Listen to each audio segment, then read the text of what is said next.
Kisah wanita masuk rumah sakit gegara putus cinta, diajak nikah teman kantor setelah sembuh.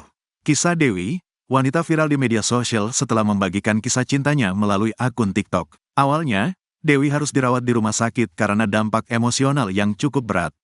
Sebab, hubungan dengan mantan kekasih yang telah terjalin selama 3 tahun kandas di tengah jalan.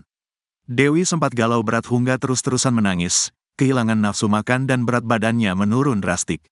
Akibat kondisi tersebut, tensi menjadi naik dan Dewi harus dirawat di rumah sakit. Namun, drama yang berawal dari kesedihan itu berakhir dengan kejutan bahagia. Dewi memperlihatkan momen rekan kerjanya datang menjenguk dan menghiburnya. Namun tak disangka, kesedihannya pun berakhir manis. Setelah sembuh dan keluar dari rumah sakit, Dewi mendapatkan kejutan yang tidak terduga. Salah satu teman kantor mengambil langkah besar dengan melamar dirinya. Dewi tampak bahagia dan menerima niat baik teman kantor itu, sambil menyematkan cincin di jarinya sebagai simbol niat serius untuk menikah.